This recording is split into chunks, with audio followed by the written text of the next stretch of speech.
Hello guys, ഇന്ന് നമ്മുടെ പരിപാടി കൊപ്ര പൊതിക്കലാണ്. കൊപ്ര പൊതിക്കൽ നിങ്ങളുടെ അവിടെയൊക്കെ കണ്ടിട്ടുണ്ടാവും. പല മെഷീനും ഉപയോഗിച്ചിട്ടായിരിക്കും. നമ്മുടെ അവിടെ ഉപയോഗിക്കുന്ന മെഷീനാണ് ഈ കാണുന്നത്. നിങ്ങളുടെ അവിടെ ടെസ്റ്റർ, സ്ക്രൂ ഡ്രൈവർ എന്നൊക്കെ പറയും. പക്ഷെ നമ്മുടെ അവിടെ പറയുന്ന പേരാണ് കൊപ്ര പൊതിക്കുന്ന മെഷീൻ. അപ്പോൾ ഇതാണ് നമ്മുടെ അവിടുത്തെ കൊപ്ര. അതാ കാണുന്നതാണ് മെയിൻ പണിക്കാർ, നമ്മളാണ് അസിസ്റ്റന്റ് പണിക്കാർ. അപ്പോൾ നമുക്ക് ഈ മെഷീൻ കൊണ്ട് എങ്ങനെ കൊപ്ര പൊതിക്കണമെന്ന് നോക്കാം. അപ്പോൾ അതിന് വേണ്ടിയിട്ട് ആദ്യം ഒരു കൊപ്ര ഇങ്ങനെ എടുക്കണം കയ്യിൽ. കൊപ്ര ഇങ്ങനെ എടുത്തിട്ട് ഇതാണ് നമ്മുടെ കൊപ്ര പൊതിക്കണ മെഷീൻ. അതിൻ്റെ ഉള്ളിലേക്ക് ഇതങ്ങനെ ഇറക്കി കൊടുക്കും. അപ്പോൾ ഇതങ്ങനെ തേങ്ങ ഇങ്ങനെ വരും. കണ്ടില്ലേ, സംഭവം സിമ്പിളാണ്. ഒന്നുകൂടി കാണിച്ചാൽ തേങ്ങ എടുക്കുക, അതിൻ്റെ ഉള്ളിലേക്ക് ഇടുക. വളരെ സിമ്പിളാണ്. അറിയാവുന്നവർക്ക് വളരെ സിമ്പിളായിരിക്കും, അറിയാത്തവർക്ക് കുറച്ച് പാടുമായിരിക്കും. പക്ഷെ സംഭവം സിമ്പിൾ. രണ്ടെണ്ണം ചെയ്യാൻ ഭയങ്കര സിമ്പിളാണ്. പിന്നെ ഇതിലൊരു റിസ്ക് ഫാക്ടർ ഉണ്ട്. അതെന്താണെന്ന് വെച്ചാൽ ചില തേങ്ങയുടെ ബാക്കിൽ ഇങ്ങനെ ഓട്ടം ഉണ്ടായിരിക്കും. അപ്പം ഇങ്ങനെ ഓട്ടം നമ്മൾ നോക്കാതെ ചെയ്ത് കഴിഞ്ഞാൽ ഇത് കണ്ടില്ലേ, ഇത് ഇവിടെ എണീട്ട് കണ്ടില്ലേ, അതുമാതിരി ഓരോ ബ്രാൻഡിൻ്റെ സിമ്പിളൊക്കെ വരും.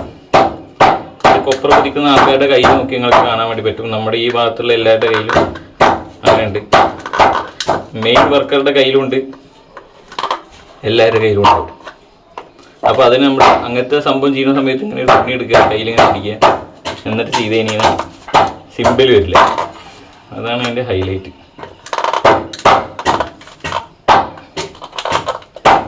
നമ്മൾ ഉണങ്ങാത്ത കൊപ്രയൊക്കെ എന്നുണ്ടെങ്കിൽ ചിലപ്പോൾ കുറച്ച് പാടായിരിക്കും. ഉണങ്ങിയ കൊപ്രയൊക്കെ എന്നുണ്ടെങ്കിൽ ഇതുപോലെ പെട്ടെന്ന് വരും. പിന്നെ ഈ കൊപ്ര പരിപാടി എന്ന് പറയുന്നത് ഭയങ്കര ലാഭമുള്ള പരിപാടിയാണ്. എന്താ വെച്ചാൽ ഒന്നും വേസ്റ്റ് ആയിട്ട് വരുന്നില്ല. കൊപ്ര നമുക്ക് ആട്ടി എണ്ണയൊക്കെ, ബാക്കി വരുന്ന എണ്ണയൊക്കെ പശുവിന് കൊടുക്കാം. ഇനി വരുന്ന ചിരട്ടക്കും വിലയുണ്ട്.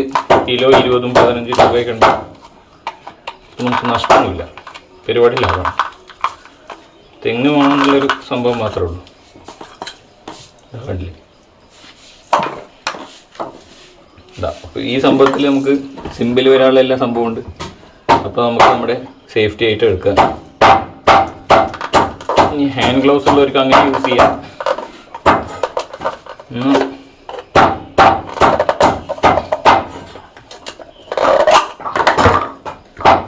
അതെ, വളരെ വളരെ സിമ്പിളാണ്.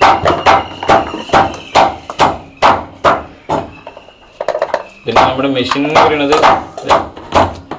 ഇങ്ങനെ വെച്ചിട്ട് ഇങ്ങനെ യൂസ് ചെയ്ത് കഴിഞ്ഞാലും ഇങ്ങനെ യൂസ് ചെയ്യാം, അതല്ലാണ്ട് ഇങ്ങനെ യൂസ് ചെയ്യാം. വളരെ വളരെ സിമ്പിളാണ്.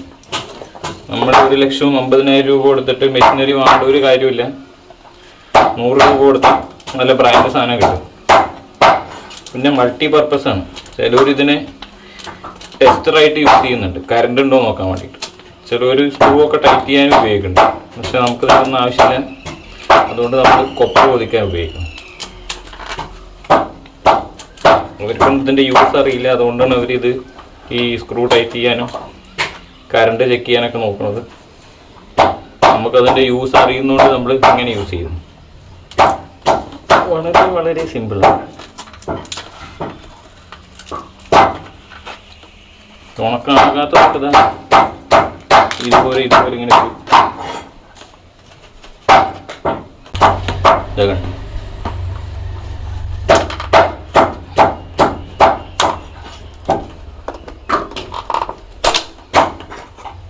സിമ്പിൾ, വളരെ വളരെ സിമ്പിൾ.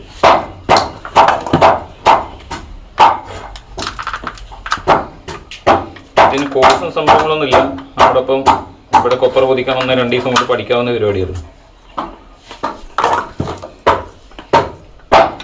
പ്രൊഫഷണലായിട്ട് കോഴ്സായിട്ട് ചെയ്യണമെന്നവർക്ക് നമ്മളെ കോൺടാക്ട് ചെയ്താൽ മതി, നമ്മൾ പഠിപ്പിച്ച് തരുന്നതായിരിക്കും.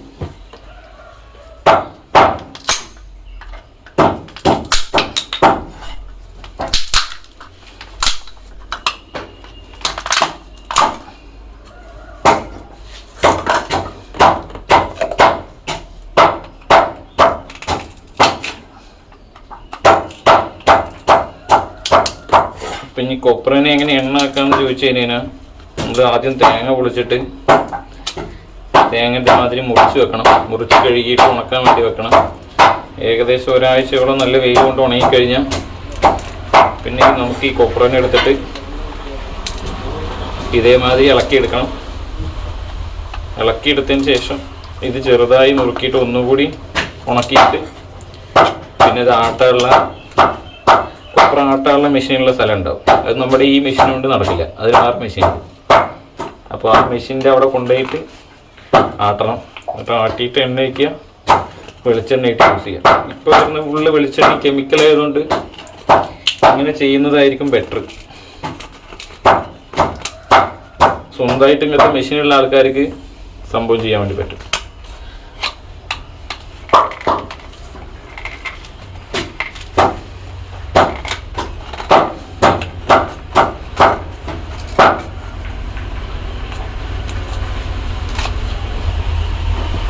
നേരെ ഉണങ്ങാത്ത സംഭവങ്ങളൊക്കെ ഇങ്ങനെ വരിക.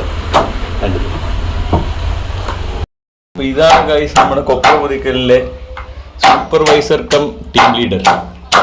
ആളുടെ കയ്യിലുള്ള മെഷീൻ കുറച്ച് ഡേഞ്ചർ മെഷീനാണ്, അതിന് നല്ല എക്സ്പീരിയൻസ് വേണം. അതുകൊണ്ട് നമ്മളത് ചെയ്യണില്ല, നമ്മൾ മറ്റേ മെഷീൻ മാത്രമേ യൂസ് ചെയ്യുന്നുള്ളൂ. ഈ പരിപാടി ഇത്തിരി ഡേഞ്ചറാണ് ഗൈസ്.